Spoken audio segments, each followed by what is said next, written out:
Okay, so should we make a start?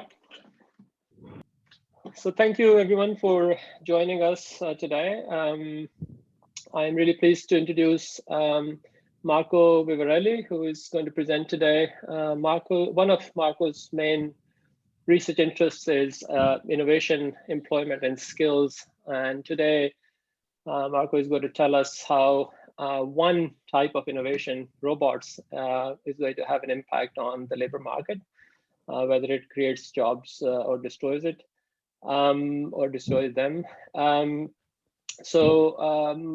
have had really quite a lot of interest in this topic. About half an hour ago, 70 people were registered for the seminar. So people are joining in as we start the process. Just to say the standard things, the usual things that I said, the seminar is being recorded. Please mute your microphones. If you have a question, clarification question during the presentation, then please feel free to unmute and ask that. If you have any general questions, then that can wait until the end of the presentation. I think that's it. With that, floor is yours, Marco. Thank you very much, and thank you for the invitation, and thank you everybody for coming. Just a question, Matlub, about the time schedule. How long it takes the overall? So we have 1 hour, Marco. So basically okay. Until your 3 o'clock. Okay. So I will try to keep my presentation within half an hour in order to have some times for discussion. But of course, if you have specific questions during the presentation, please feel free to interrupt me. So I'm going to share my screen.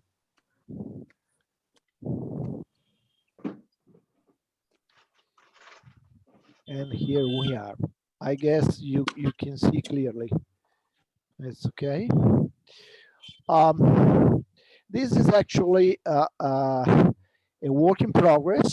There is no paper yet, but we are getting some results. So I will be really pleased to have your comments and possibility of extension or critiques.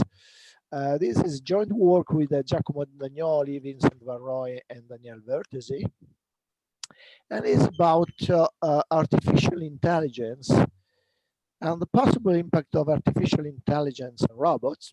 Of course, artificial intelligence is something more than robots, on employment.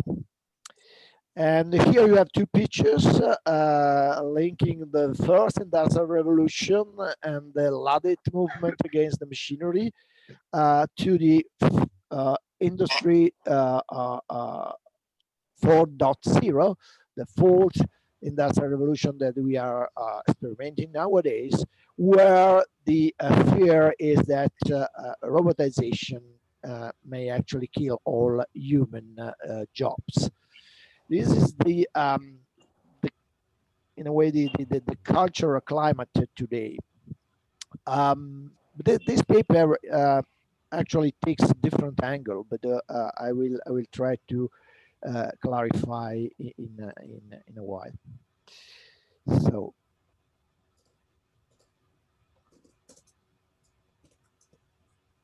okay. So aims and scope of this paper. We have a kind of mainstream literature on the subject that is well, the root of this kind of mainstream point of view is very old. It comes from David Ricardo and other classical economists. But recently, the papers that are trying to address theoretical and empirical the issues are those papers by Asmoglu and Restrepo that have been recently published on Top Journal. And the focus of that kind of approach that we will discuss in more details in the following slides is actually oh, there is some echo maybe, yeah. It's twofold. on the theoretical sides, there is a kind of general equilibrium optimism about the possibility for the economy to compensate any kind of job losses due to technological change, and particularly robots. On the other hand, we have a bunch of empirical papers that actually are much more pessimistic, but these kind of papers are really, really narrow in scope. They are dealing just with the robotization in downstream using sectors, particularly manufacturing and particularly automobile manufacturing. That is actually 50% of the robot usage, 40, 50%. As I mentioned before, this paper takes a different angles, try to see not only, well, not the demand side, that is the user of artificial intelligence and robots. That means the downstream sectors. But the idea is to have a look to the supply sectors. That is those sectors that are actually engaged in providing new artificial intelligence product and devices. And of course, here we are talking about robots, but we also are talking about software, and we are talking about the supply sides of artificial intelligence. And of course, while we can find a kind of labor saving effect downstream when robots and the artificial intelligence devices are implementing as process innovation in the user sectors, the expectation is quite different if we look at the other side of the coin, that is the supply sectors, where artificial intelligence software and robots and other machinery and other kind of devices are actually can be seen as product innovation.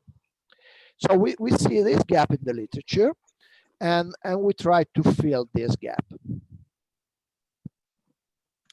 And we do that using a microeconometric, a macro data set at the firm level, and using patenting in the relevant technologies, coming for about 3,500 companies that are really engaged in providing the new technologies. So this is the purpose. Now I'm getting a step back just to summarize briefly the debate about the new technologies. And as I mentioned before, there's a kind of alarm about the new technology, in particular artificial intelligence, because differently in comparison with the previous mechanization and automation kind of ages that were before the massive use of artificial intelligence, nowadays possible job losses are seen affecting cognitive tasks. So the situation is quite different from the first, the second, and the third industrial revolution. But it's even different if we compare with the ICT diffusion in the past few decades. Because at that time, the idea was that the new technologies, they were skill biased, they were routinized biased.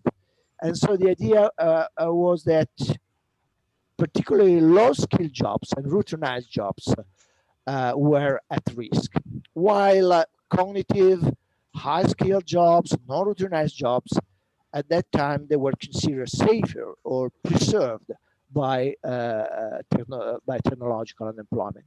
This is not the case anymore. Marco, sorry to interrupt. Yeah. Could you move your mic slightly lower away from your mouth, maybe, because there is a bit of static. Yes. If I manage to, just your microphone in front of you, just move it a little lower. That means that it's too loud or too low?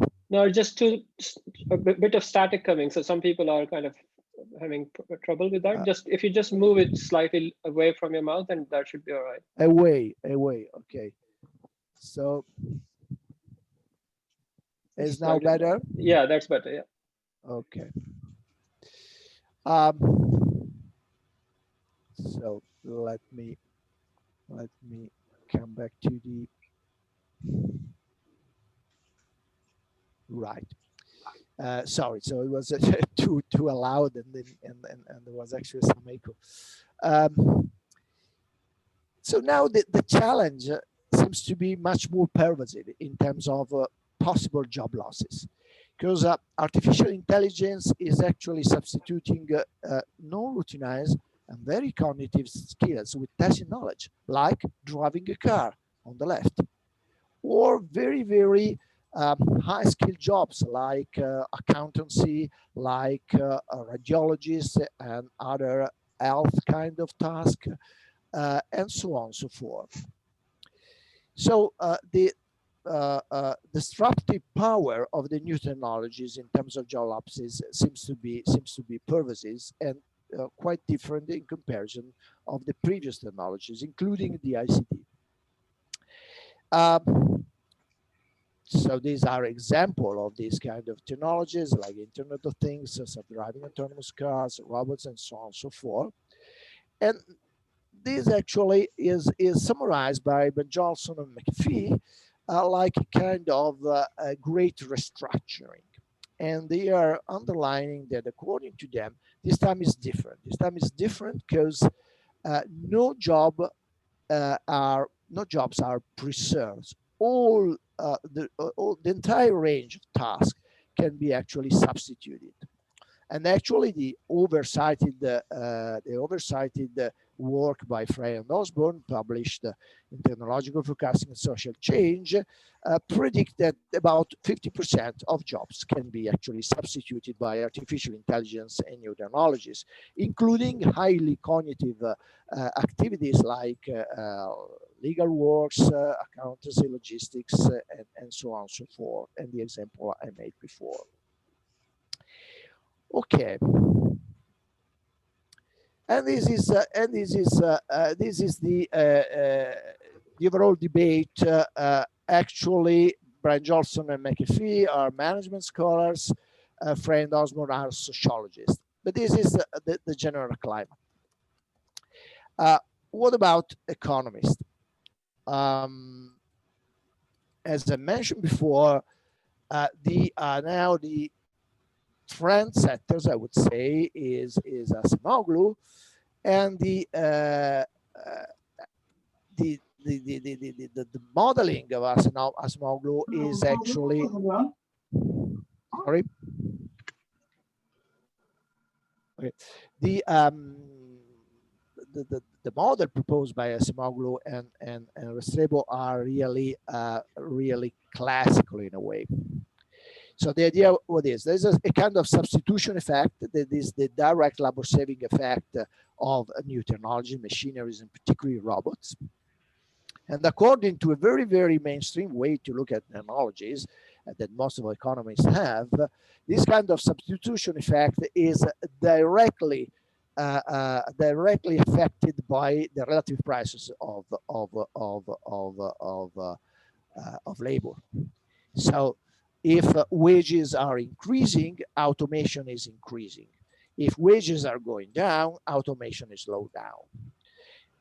I'm not particularly sympathetic to this idea of technologies. I think that is very limited, because innovation technology are part dependent, are localized, and so the idea that everything is induced by the relative prices of the capital and labor and the skill and unskilled labor, I think is really narrow. But this is the way to model the substitution effect in Acemoglu modeling. And so the economic incentives, they work across this kind of prices of labor and capital, and generating self-correcting force towards stability. That is the very old compensation theory that was proposed by classical economists and criticized by both Marx, Schumpeter, and Keynes. So nothing particularly new. The second main self-correcting force when we are dealing with the employment impact of innovation is what is called by Acemoglu productivity effect. So new technologies are directly substituting labor, particularly if labor is expensive. But on the other hand, the prices are going down, or you have a productivity effect. So the average costs are going down, and you have decreasing prices, increasing demand for all goods and services. Again, this is very, very old. You can find in John Stuart Mill, you can find in Jean-Baptiste, you can find in Ricardo, and is the classical compensation via decreasing prices. Another force is capital accumulation, because of course, if you have if you implement new technologies, you have additional profits. The additional profits are invested, and this is also a way to compensate for initial job losses. So it's kind of mechanism via new investments. And finally, the so-called restatement effect. That is a little bit ambiguous way to look at the creation of new tasks, functions, and activities in which labor has a comparative advantage relative to machinery. So this is very vague in the Acemoglu and Restrepo modeling, but it's referring to the possibility that new technologies, they open up new sectors, new products, and so, of course, new jobs in terms of new tasks and new function and activities that can be related to new product. So this is what we will try to zoom on. So the possibility that artificial intelligence and robots, while they are process innovation downstreams, and so they have a direct labor saving effect that can be more or less compensated according to the different compensation we just mentioned. But on the other hand, they can also be considered as a product innovation in the upstream sectors, in the machinery and robots and software sectors where these new technologies are provided. So we will focus on the possible robot-friendly effect of the restatement effect if we want to refer to the Acemoglu kind of modeling. So while the modeling is very classical, in a way very optimistic, so the idea is that yes, you have a direct effect, but you can also have a lot of compensation. So at the end of the story, you have a full employment.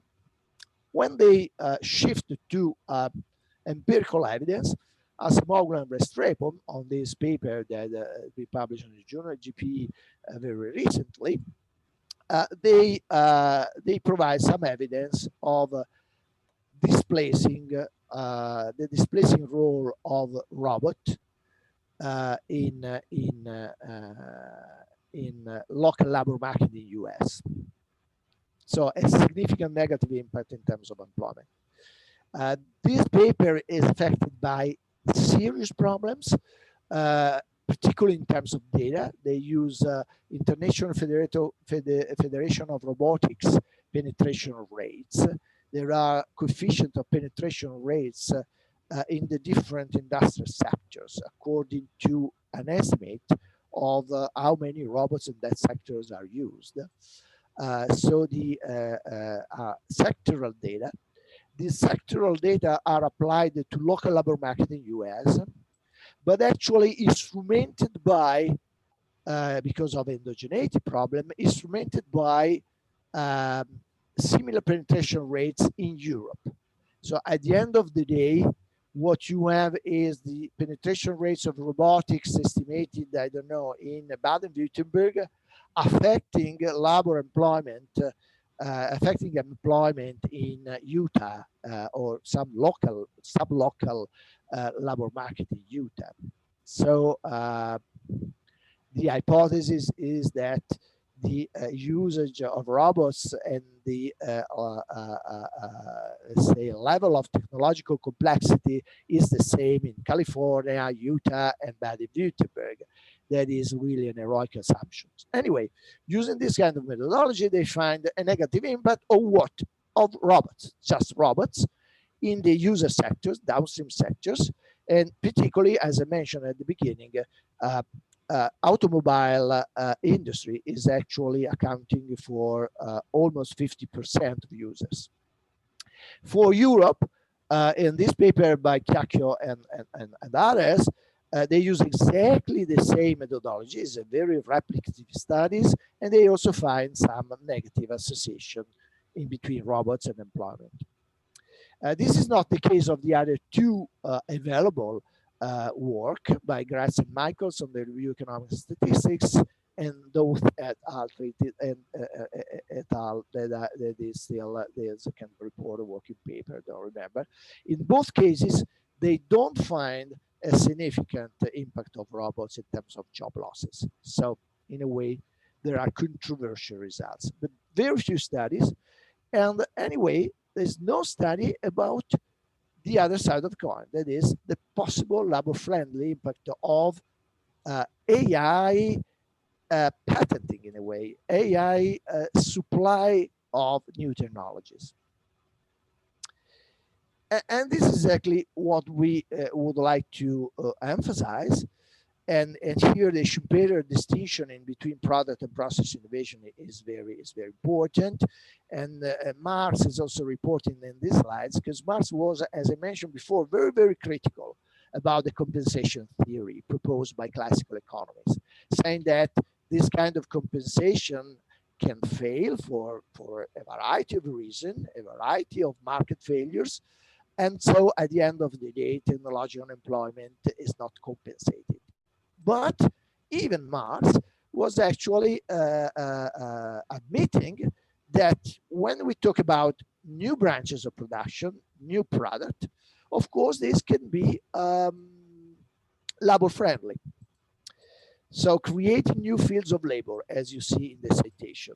But of course, at that time, in the second half of the 19th century, Marx was saying that process innovation, they were 90% of the story. So even taking to account the labor-friendly nature of product innovation, the dominant shape of technological revolution at that time was in process innovation, and so massively labor saving.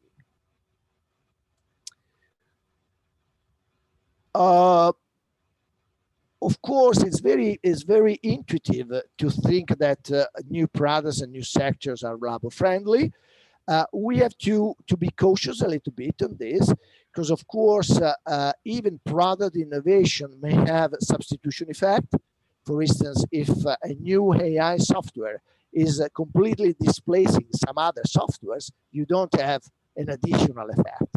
So you have to take into account the substitution effects, the crowding out of all the products, and the welfare effect, that is exactly the creation of new activities, new sectors, new companies, and new jobs. Then you should have to take into account the possible role in terms of competition and the crowding out of known innovators. So even product innovation, they may have some negative effects in terms of employment, but generally, and this was the case in the history, the overall impact is largely positive. If we think about the introduction of the automobile at the beginning of the 20th century, of course, there was a kind of displacing in terms of horses and carriages, but the overall job creation effect was absolutely dominant. This is just a very elementary kind of scheme where you have innovation input, innovation output, and possible impact on employment. And what we will do is actually to look at the first upper block, that is R&D, that is providing input for patenting, and patenting is mainly related to product innovation, not only related to product innovation, but mainly related to product innovation. And this product innovation is related to job creation. So we will look at artificial intelligence and robots as product innovation in the supply sectors, and to test whether this is has some role in terms of job creation. While most of the literature, including the literature on the impact of robot, is actually taking into account embodied technological change, that is the input on the left, that is a kind of machinery and robotization that is implemented in the workplace. This embodied technological change is really linked to mainly linked to process innovation and implying labor saving effect. Of course, this is a very, very naive. You have a lot of interaction in between product and process innovation, and you may have displacing and crowding out effects that we mentioned before. But just to simplify the idea we have in mind. Another way to simplify the idea that we have in mind is to think about innovation as a kind of vertical kind of interaction in between sectors. And here I'm doing some kind of self-plagiarism, and I'm proposing you something that we discuss in a very recent article in Research Policy, where we actually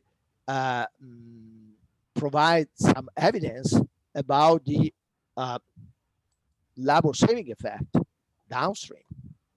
And we find significant results that embodied technological change in downstream sectors is labor saving, significantly labor saving, with an elasticity of about 6%. So not the end of work, not massive unemployment, but a significant coefficient. So that paper is in the tradition to see the new technologies as implemented in the downstream sectors. As you see here, in these summarizing slides, what we have is machines. These you can think about machine as robots. Robots, when they are implemented in the downstream sectors, they have both an expansionary investments impact, but they have replacement investments impact. That is really the process innovation leading to labor destruction. But in this particular paper, we will see at the upper boxes, that is machinery in the upstream sectors, that is related to R&D, product innovation, and patenting, and so providing some kind of labor creation. That is also slightly confirmed in the research policy papers. We find a positive impact of R&D on employment in the upstream sectors, but not strikingly significant. So I think I have about 10 minutes. So very quickly about the econometric specification and the data. The econometric specification is quite standard. Is a dynamic labor demand augmented with innovation. So the idea, this is the second equation, is the one that we will estimate. The idea is that labor is mainly explained by lag labor. So we have the lag dependent variable on the right, so dynamic specification, and then is explained by output positively, wages negatively, wages or cost of labor, gross investments positively affecting labor, and then we have our proxy for innovation, and we will spend some words on the data that we use as the impact variable.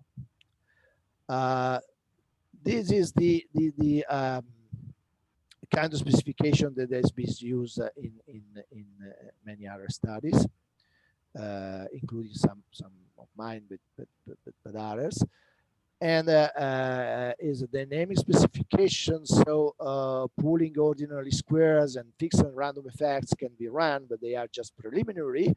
The proper specification is in terms of GMM, and particularly GMMCs, because these kind of employment time series, if you like, or panel data actually. This kind of panel, they are characterized by two characteristics. One, the labor demand is really autoregressive. Second, the cross-sectional variability in between the 3,500 firms that we use in this panel is dominant, rather than the within variability over the 20 years or something that we have within the same firms. And these two circumstances, they call for GMMCs as more efficient than GMMDIF. Endogeneity, how is treated endogeneity in these studies? Of course, the lag-dependent variable is endogenous by construction, but we make the safer assumption that output, wages, and gross investments are actually decided together with employment level, and so we make the hypothesis that all the variables may be endogenous, and so we instruments where necessary all our dependent variable. Everything is log, so everything can be seen as elasticity data. As I mentioned before, we would like to identify product innovation in AI. So we use European Patent Office and PatStat data on patenting. We use a patent family. If you have the same kind of AI software or the same kind of robots, and you make application in Japan, US, Brazil, and Italy, and Munich for Europe, this is a patent family. So we use first the number of patent families associated to a given company in a given year. Then we make a kind of weighting of patent families, and the size of patent families is a way to assess the importance of that family of patents. And the size is the number of the different countries where the family has been patenting, or better, the patents within the family has been applied for. Okay, these are application. And this kind of work is on 17 years, 2000, 2006, and is applied to the overall population of patents. And we identify patenting in AI according to a list of keywords that have been used by my co-authors in other papers. I have slides with all the words, but of course you have robots inside and many other keywords identifying AI technologies. Once we have these patents that are the main input variable we are interested in, we merge this data set with Orbis. And so we have the firm identifier, we merge with Orbis, and from Orbis we have the non-AI patenting, that is an important control, and or the variable, the economic variable that we need, for instance, the number of employees. Okay, we made some cleaning and trimming in terms of outliers. So we cut the distribution in order to get rid of the outliers, and we make some interpolation where there were missing data with some kind of cautious and some kind of threshold that you can find here. These are the variable. Everything is in log, so the mean is not 5 employees, but it's much higher in terms of absolute number. As you can see, the non-AI patent applications of the non-AI patent family, actually, this is kind of misprints, are much more diffused than AI patent application. But here, a firm, a company is included only if as patenting at least once in AI. When we weight in terms of family size, we still have this kind of differences in between non-AI and AI patented, but this difference is narrowing, meaning that probably the importance of AI is really increasing. And these are the first results applied to the overall data, to the overall data set. So just to look at some controls, and then we will zoom on the main results dealing with patterns. So as expected, the lag dependent variable is very significant and quite high in terms of coefficients. The system GMM coefficients in between the lower and upper bound, there is the fixed and the poles, the fixed effects and the poles estimation. So this is a confirmation that everything is working well. Turnover, that is our proxy for output, is positively affecting employment as expected, while the cost of labor is negatively affecting employment. Gross investment is positively affecting employment as expected. So in a way, all the standard demand for labor equation is working well. The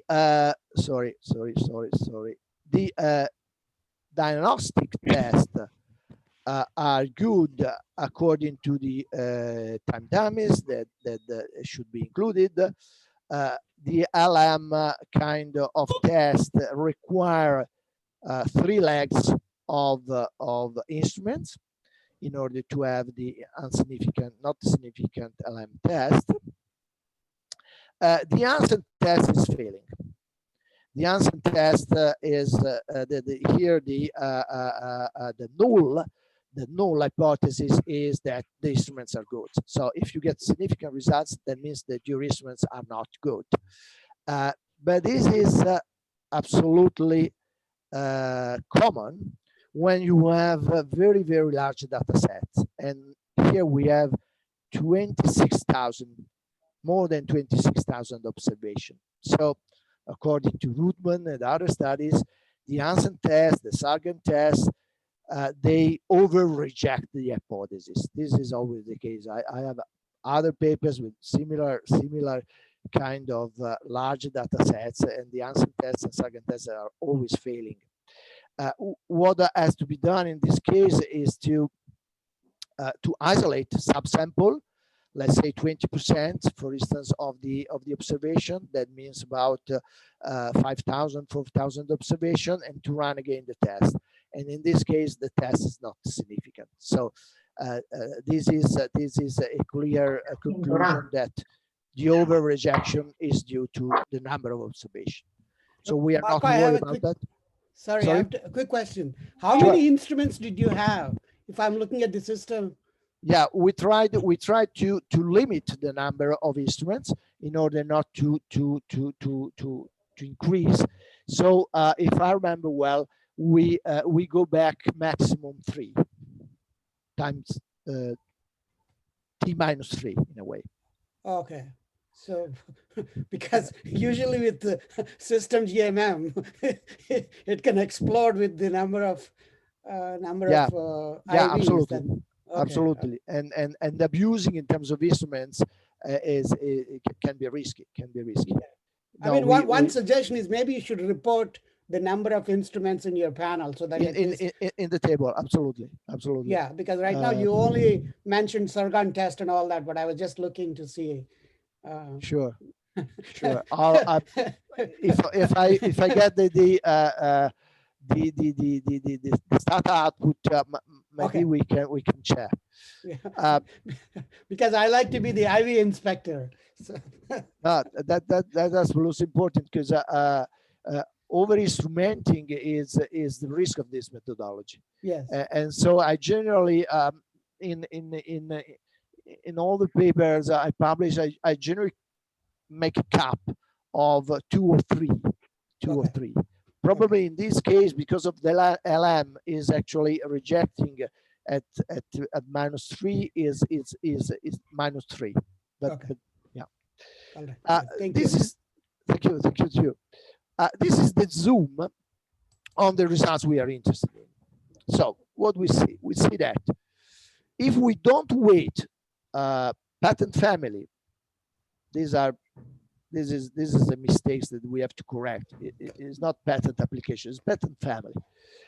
If we don't weight patent family, both AI and non-AI patents, they have a positive and significant impact on employment. So this kind of labor-friendly impact of product innovation seems to be confirmed, a little bit more higher, a little bit larger in magnitude when we look at AI patent application. But if we weight the family size, what we see is that actually only AI patent family are positively affecting employment, while the other kind of patents, they seem not significant.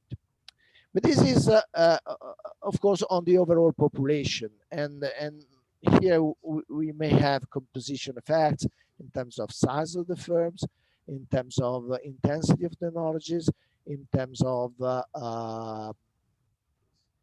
time period, in terms of sectors, and so on and so forth. So what we did is to try to make different kind of splitting.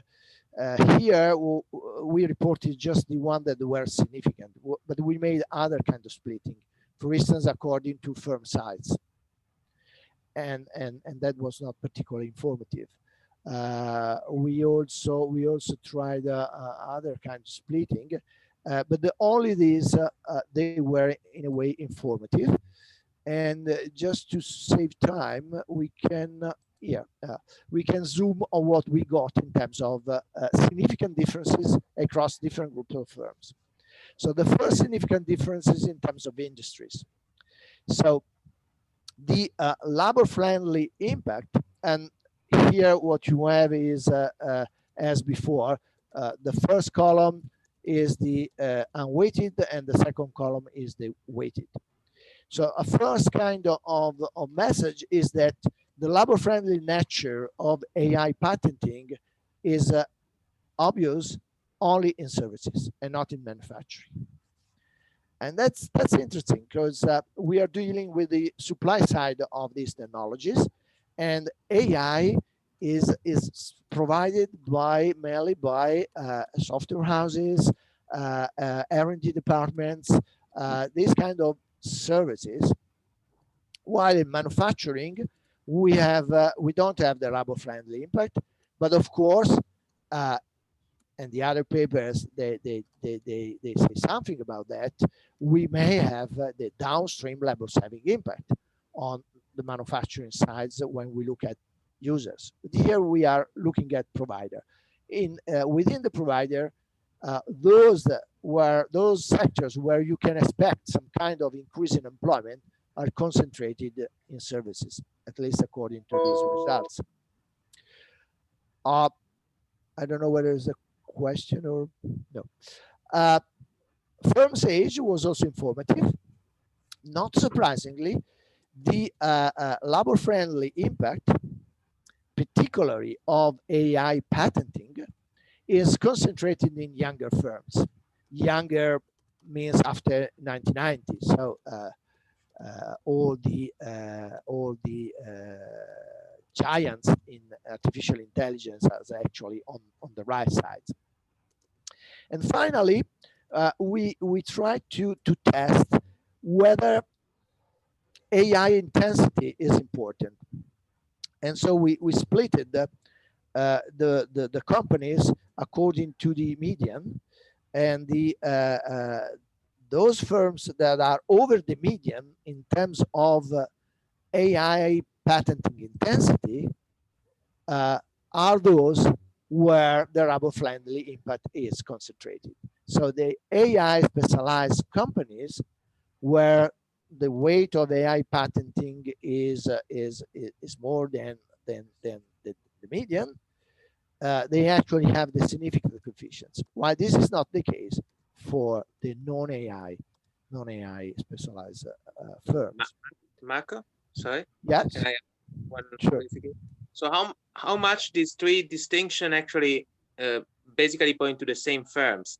That is, AI intensive firms are in services and are mostly founded after 1990. So how much can you disentangle these three dimensions in fact? I take this as an important comment.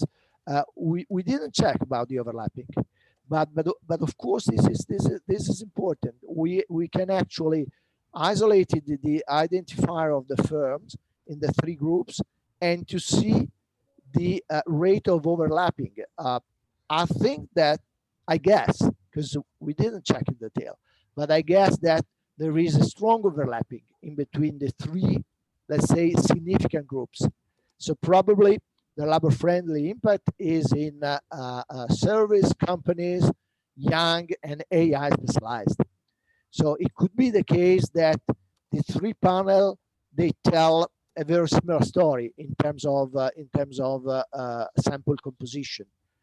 But this is a great suggestion to look at how much the three subsamples are overlapping. Thank you very much. No, thank you to you. Overlaps in between the three groups and showing the number of instruments. Thank you for both two comments. Well, conclusion. So apparently, at least with this data and according to these kind of results, we do confirm that product innovation, even in the case of AI technologies, is there. So there is a kind of a labor-friendly impact. This kind of labor-friendly impact is very small because the magnitude of the coefficients are in between 3 and 4. That means 0.03, 0.04 in terms of elasticity. So probably unlikely able to compensate the possible labor-saving effect in the downstream industries that we don't look at in this particular paper, but we have seen in other papers, although not concentrated on AI. These limited, in a way, labor-friendly impact of new technologies seems to be concentrated in service and younger firms. And there seems to be a suggestion of increasing returns. More you are engaged in AI, more you get in terms of employment impact. But of course, since at least 3 of our splittings are giving a different result, there is some kind of heterogeneity in this kind of effect. But taking on board the last comments, if we discover, for instance, that the overlap of the three groups is 90%, this heterogeneity is a kind of dichotomous heterogeneous. I mean, there is a kind of front runner leader in AI where you have a labor-friendly impact, and then you have the rest where you don't have a very significant impact in terms of employment. Thank you very much. I've taken more time than was assigned. I'm sorry. No, that's all right. We have plenty of time to. Any question? Anybody else wants to? I know the few questions that have been asked. There's some in the chat. I don't know if you can. Thanks, compelling. Would it be possible to have the slides or a copy of the paper? It will be on the slides, and the recording will be on the website, Jacqueline, by Monday. I'm sorry. I think I have to stop share in order to see the chat. So let me see. Yeah. So I'm going through the chat.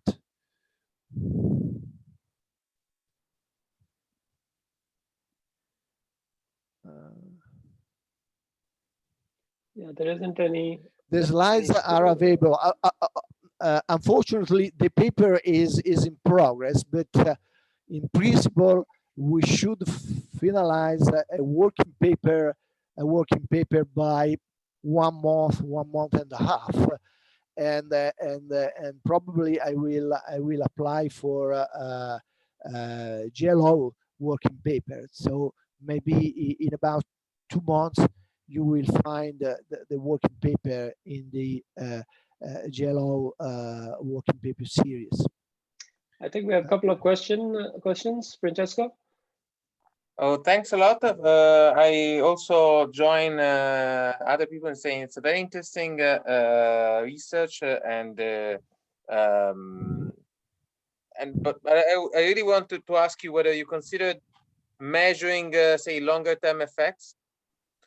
That is more, say, effect at T+1, T+2, or whether you can distinguish something regarding the type of workers, or on this you have basically no information. That the type of workers that are created, their wage, possibly, say, also simply dividing.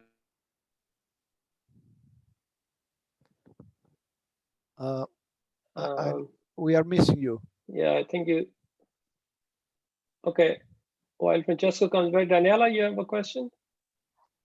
Yes, I do. Thank you. Also, I would like to take a second to thank you very much for presenting very, very clear, a very interesting topic. My question is very simple. I'm very curious about the definition of the employment variable, especially that you're speaking now about substitution and so on, because that is for me more interesting now when we're looking at the numbers. If you can tell us a little bit more than only showing the descriptive statistics, we have the employment. I would like to learn a little bit more about how you are building this employment variable. Thank you. Thank you. I'm going to try to put together the answer to the two questions. Unfortunately, the merging of the data that I tried to summarize is starting from the pattern data and then merging with Orbis, because we need patterns as well that we can get from Orbis, and all the variable we need. And Orbis are just based on accountancy kind of balance sheet data. So the data that we have is full-time equivalent employment. Unfortunately, we cannot split in terms of skilled and non-skilled.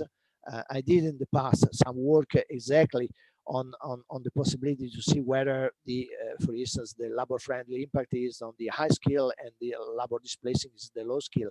But the Orbis doesn't allow to do this, and the wage variable is actually the cost for labor for the company. So we don't have the wage from the point of view of the workers, and we don't have wages for skilled and non-skilled. We just have the cost for labor on the side of the firm. That for our purpose is okay, because we are dealing with firm level data, but we cannot make a kind of splitting in between high skill and low skills, because this would require both to have data on employment split in between skills and wages of the different categories, and we don't have. Yes, thank you. I only ask because I was thinking we are using employer-employee data. I didn't work with the part about patterns and so on, but it is possible, at least in Sweden, to do this kind of exercise, I think, based on your model and your development. This was the reason I asked the question. Thank you. I understood the answer, and also I buy your motivation for the aim of the paper. Thank you. I don't know if Francesco is back. Oh, thank you. Yeah, I'm sorry. I lost the connection for 1 second, but thanks a lot. All is fine, and I understand that yeah, the Orbis has some limitation, unfortunately, on the employment variable. Thanks. Okay. Anyone else? Any other? We have a couple of more minutes. Yeah, June. Yes. Yeah. First, thank you for the interesting talk. I missed some parts of it because of the internet connection. So my question is, I think there are different kinds of AI. Some replaces workers, but others also complements workers by helping them become more productive and by assisting them. So I was wondering if it would be possible to distinguish the effects of the two, or if it would matter in your analysis. Thank you. Thank you for the question. I tried to share again the screen, and because this can relate to the